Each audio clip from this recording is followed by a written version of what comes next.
বাজার মহকুমার জুলাইবাড়ি বিধানসভার অন্তর্গত রামরাই উচ্চ মাধ্যমিক বিদ্যালয়ে শিক্ষকের যে স্বল্পতা, সেই শিক্ষক স্বল্পতার জন্য গতকাল উক্ত স্কুলের ছাত্র ছাত্রীরা স্কুলের মধ্যে বিক্ষোভ দেখিয়েছিল এবং এই বিক্ষোভের মূল কারণ হচ্ছে স্কুলের যে শিক্ষক স্বল্পতা চলছে আমাদের সারা রাজ্যের মধ্যে, সেই মোতাবেক জুলাইবাড়ির এই স্কুলেও একইভাবে শিক্ষক স্বল্পতা আছে।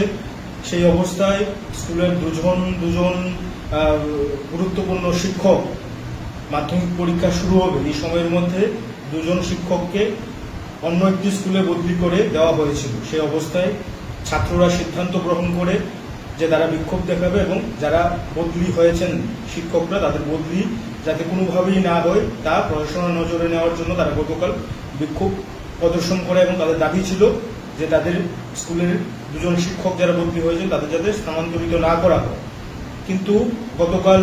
কোনোভাবে কর্ণপাত করা হয়নি। আজকে নবম শ্রেণীর ছাত্র ছাত্রীরা এক প্রকার বাধ্য হয়ে আবার তারা সিদ্ধান্ত গ্রহণ করে যে তাদের স্কুলের যে পরীক্ষা, সে পরীক্ষা বয়কট করবে এবং স্কুলের মধ্যে গণতান্ত্রিকভাবে এই শিক্ষক যে স্বল্পতা চলছে তার জন্য তারা স্কুলের মধ্যে বিক্ষোভ প্রদর্শন করবে এবং সেই মোতাবেক তারা স্কুলের গেটে তালা ঝুলিয়ে গণতান্ত্রিক উপায়ে ছাত্রদের অধিকার রয়েছে নিজেদের দাবির জন্য আন্দোলন করার। আমাদের রাজ্যের মধ্যে বর্তমান যে পরিস্থিতি, সেই পরিস্থিতিতে শিক্ষা ব্যবস্থা লাটে উঠেছে, সরকারি শিক্ষার বেহাল পরিস্থিতি। গোটা রাজ্যের সবকটা বিধানসভা বা সবকটা মহকুমার মধ্যে একই অবস্থা চলছে, আগরতলা থেকে সাবরুম বা অন্যান্য বিধানসভাগুলোতে, অন্যান্য মহকুমাগুলোতে। এখন আমরা আজকে দেখলাম যখন ছাত্ররা গণতান্ত্রিক উপায়ে শৃঙ্খলাবদ্ধভাবে সেই প্রতিবাদ জানাচ্ছে যে তাদের স্কুলের শিক্ষক যে স্বল্পতা রয়েছে তার জন্য এই সময়ে কোনোভাবেই শিক্ষকদের এখান থেকে স্থানান্তরিত করা চলবে না। এই অবস্থার মধ্যে আমরা আজকে যেটা দুপুরের পর দেখতে পেলাম বা আমাদের কাছে খবর এলো যে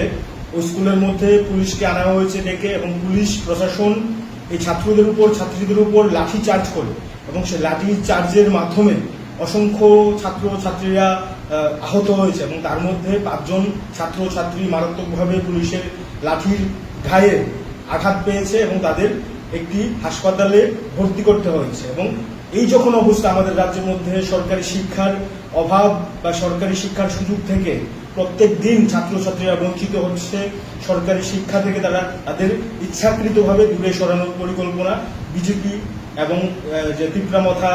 আইপিএফটি সরকার চলছে, এই সরকার গ্রহণ করেছে। এখন ছাত্ররা গণতান্ত্রিকভাবে আন্দোলন করছে, এই আন্দোলনে পুলিশ লেগিয়ে দিয়ে প্রশাসন বা স্কুলের যারা আছেন পরিচালনা কমিটি থেকে শুরু করে স্কুলের যারা শিক্ষক শিক্ষিকারা অন্যান্যরা যারা রয়েছেন, এইভাবে ছাত্রদের পেটাই করে বা ছাত্রদের উপর পুলিশি আক্রমণ নামিয়ে এনে কোনোভাবেই রাজ্যের যে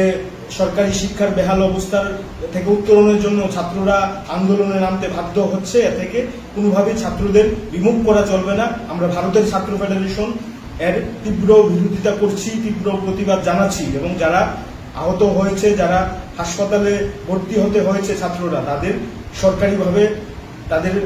বিভিন্ন সুযোগ সুবিধা দিতে হবে, তাদের যাতে শারীরিকভাবে যে দায়িত্ব সরকারের, সে দায়িত্ব সরকারকে নিতে হবে এবং যার দ্বারা বা যার নেতৃত্বে এই পুলিশি আক্রমণ হয়েছে ওনাকে অবিলম্বে এখান থেকে বরখাস্ত করতে হবে এবং আগামী দিনে স্কুলে বা বিভিন্ন মহাবিদ্যালয়গুলোতে যাতে পঠন পাঠন বা শিক্ষার পরিবেশ বজায় থাকে তার জন্য সরকারকে দায়িত্ব নিতে হবে এবং কোনোভাবে যেখানে আমাদের স্কুলগুলোতে শিক্ষক স্বল্পতা চলছে, এটা চিরন্তন সত্য। আমাদের রাজ্যের সব যারা শিক্ষা নিয়ে ভাবেন তাদের কাছে পরিষ্কার যে রাজ্যের শিক্ষা অবস্থা বা শিক্ষা ব্যবস্থার কি পরিবেশ রয়েছে। এর মধ্যে দাঁড়িয়ে যেভাবে আমাদের রাজ্যের প্রশাসন ছাত্রদের উপর আক্রমণ নামিয়ে আনছেন আমাদের থেকে, এই আক্রমণ আমরা ভারতের ছাত্র ফেডারেশন কোনোভাবেই মানব না এবং এই আক্রমণ থেকে প্রশাসন বা সরকারকে দূরে হাঁটতে হবে। না হলে আগামী দিনে ভারতের ছাত্র ফেডারেশন এই যে পরিস্থিতি, এই পরিস্থিতি থেকে ছাত্রদের কিভাবে বের করে আনা যায় তার জন্য আমরা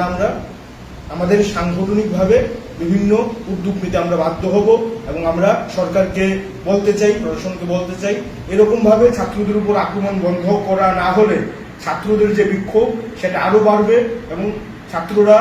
শিক্ষা বান্ধব, ছাত্র বান্ধব যেটা সরকারের থাকা উচিত বা হওয়া উচিত, এই জায়গার মধ্যে সরকারের প্রশাসন ছাত্রদের পেটাচ্ছে। এর বিরুদ্ধে আমরা শিক্ষা অনুরাগী মানুষ যারা আছেন তাদের কাছে আবেদন করব, প্রতিবাদ করুন।